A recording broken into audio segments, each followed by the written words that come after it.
All right, so we've got news that there's more Starfield stuff. I just talked about the RTX implementation and stuff like that yesterday. Todd Howard did a quick little video about some of the details about Starfield that we may not have known yet, including the conversation system. So let's check it out.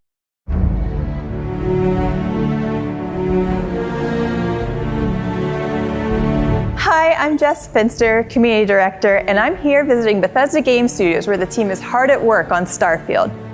I just want to say how grateful we all are for all of the feedback, support, and questions that you've been sharing with us on Reddit, Discord, Twitter. So we wanted to take a moment to answer some of those questions in our new series. So let's get started.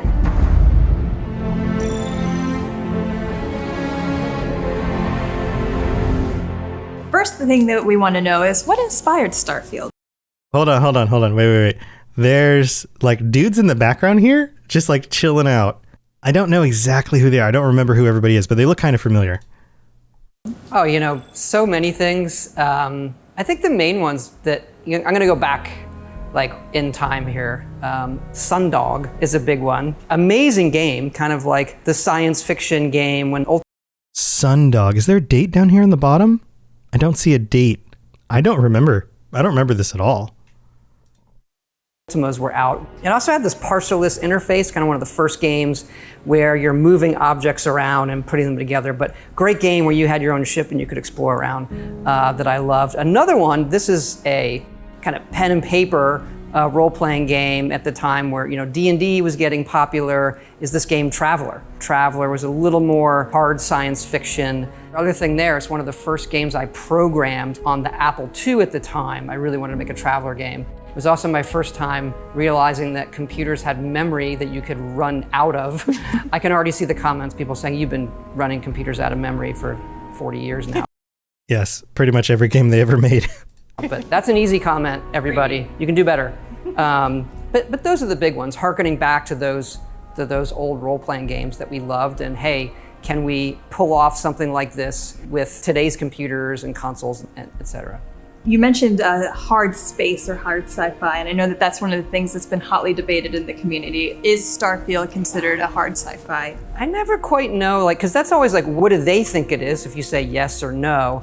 I think it is more hard to us, hard science fiction, where you can draw that line from, okay, here's how man explored space, and you can even look at our ships and say, all right, that has some visual identity back to that. But it's a trap question because it's a video game, right? Like a hard science fiction video game would be, you die in space cold. And a good example, we were really into fuel and how the gravity drive works. And I'm reading papers on quantum physics and bending space in front of you. You don't actually warp, you bend the space, you bring the space towards you. And so we were playing that and it became That's freaking awesome. The fact that he's actually considering quantum mechanics into the way that this stuff is going to work. I think that just answers the question right there. Is this going to be a hard space game?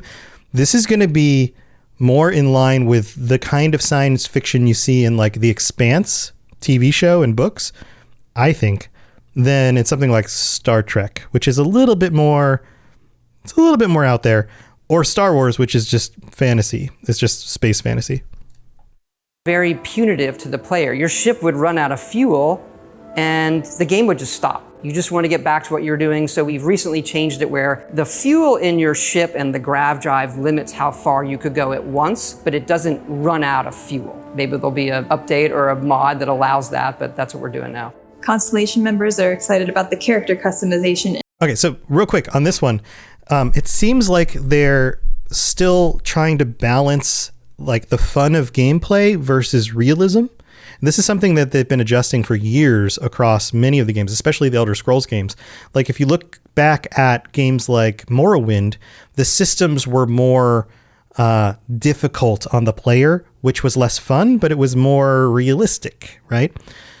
Or at least in some cases, more of a simulation of realism, I guess is the best way to say that. Whereas what they're talking about here is not punishing the player and making it so realistic, so stuck in this concept of hard space and realism that it's no longer fun for the players, which is is interesting because some people would say that games like Skyrim went too far on the making it easy for players, like putting icons over top of everybody's heads and knowing exactly where to go all the time, that kind of stuff.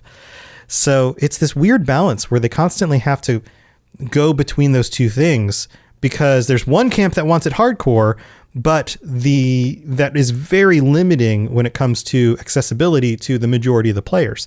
So finding the balance in the middle is tricky. It's interesting that they're considering all of this. And the traits in the game, can you talk more about what players will experience with the traits? I love our trait list. It's super fun. But each one obviously comes with some sort of negative as well. And we have a way in the game, kind of an activity or quest you can do to remove that trait, as opposed to, don't like my character, I want to start over. Each of them are something like that you can solve that removes the entire trait.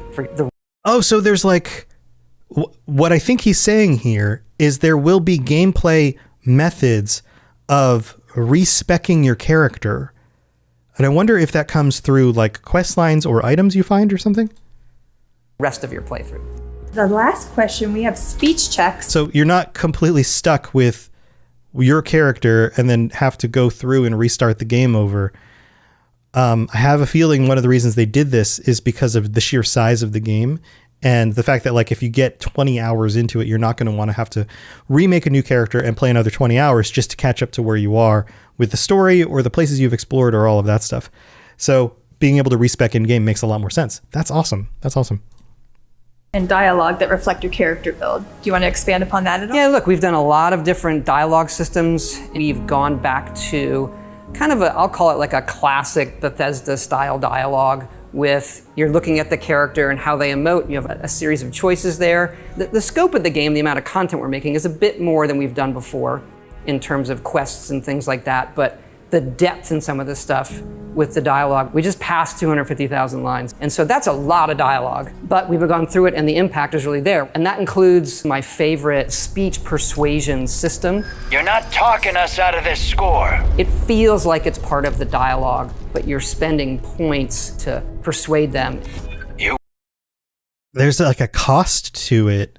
So it's not about how good your stat is, or it might be about how good your stat is in order to get the points to spend, but then you can only spend so many points during each conversation, maybe? This is dude, just seeing the screen right here and this dude talking, I'm so into this. I'm so ready for this freaking game. Willing to give up the ship? Just like that? It feels natural. And look at that dude. Not like I've entered some other mode where I'm not doing regular dialogue. It's just I'm in this mode of persuading you to get what I want. Having a way with words might prove useful. That's it. That's all the questions that I had for today. Yeah, this is great. Everybody out there, keep it coming. We do really read it all. And Todd, we want more. Look forward to showing you more of the game in the future as well. We did get some other screens where we can see them like working on stuff. Like this with today's computer. Right? So like this is the console for the ship. You can see that, right? And then this says human picker book. I don't know what that means. And then we've got this screen here. I'm just wondering if we're seeing anything else in here. Also, this dude's working from home. Like, you notice that? Like, so much of the development of this game was during the pandemic and people working from home. And I think this is the same planet that we saw on the other one, the other original video. So this is cool. This view right here, we're getting these modules on top, which I think are shipping containers. And I know that you're going to be able to adjust the like modules on your ship as you design your ship. So like this module over here is different from this module over here. These are maybe fuel. I don't think we've seen this space station before. I don't think this is a thing that we've actually seen. But again, look how modular it is. Look at all the different like components. Everything's like its own little blocks. Is this a ship? I think that might be a ship. It looks like these are like engines on the back, and it's kind of designed in a ship-like shape.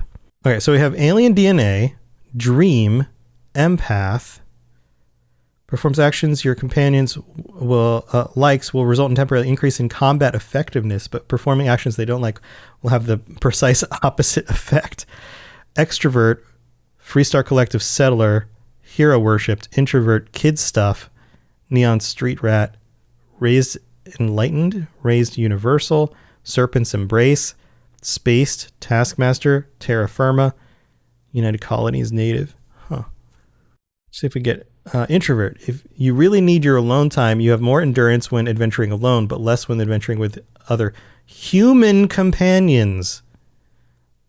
I think that's a nod at like the droids, but can't be combined with extrovert. Can't be both.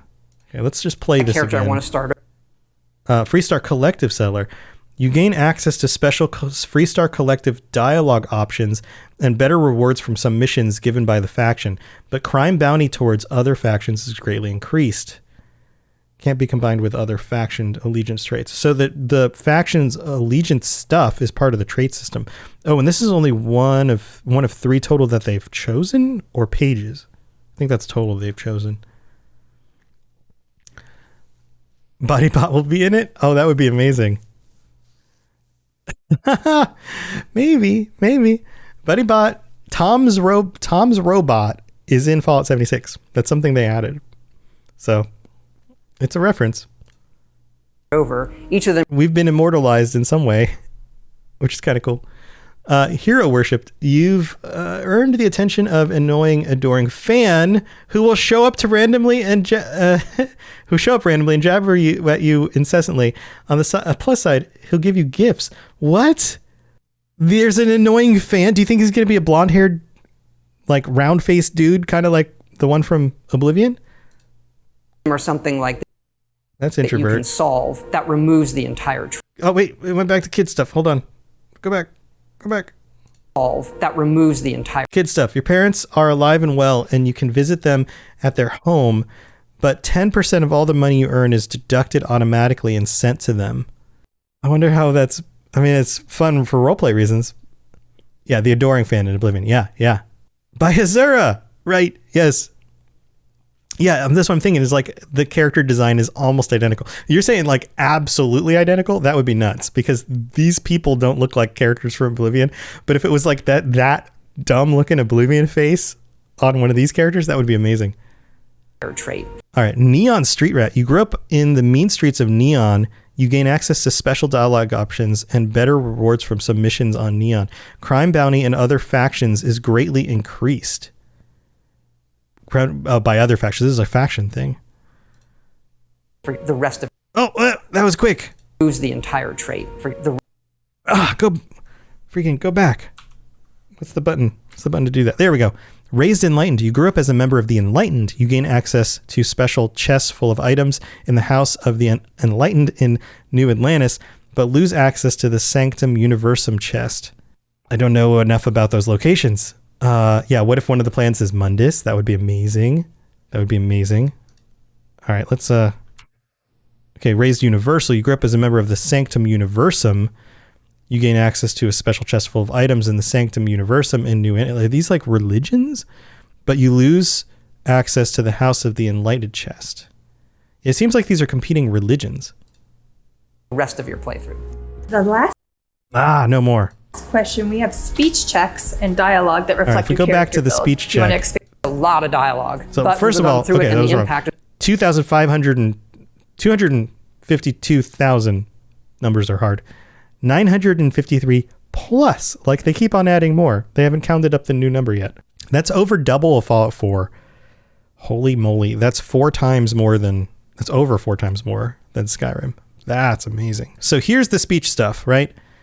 So persuade. So this looks like traditional Bethesda games. Persuade, there's no treasure on my ship. Cut your losses before more people get hurt. And very different lengths of text too. Attack, time to make the settle systems a safer place. Or I don't suppose we can just agree to disagree. No hard feelings. This feels so classic. This is like regular Bethesda stuff. +1, +3, +4, +5. This one's the hardest to do. So +1 on this one says, you have it wrong. Constellation is an explorers group. They aren't treasure hunters. Does this mean it's green like it's most likely? Oh, this is the difficulty. This is the difficulty, but how many points it would take to do it. So if you look down here, you can kind of see it underneath the YouTube bar. it says persuasion, and there's 4 little bars. And it says turns 3. So it looks like you have 4 points that you can spend, or at least this character does, which means they could go up to this one. I mean, if you want to embarrass yourself, go right ahead.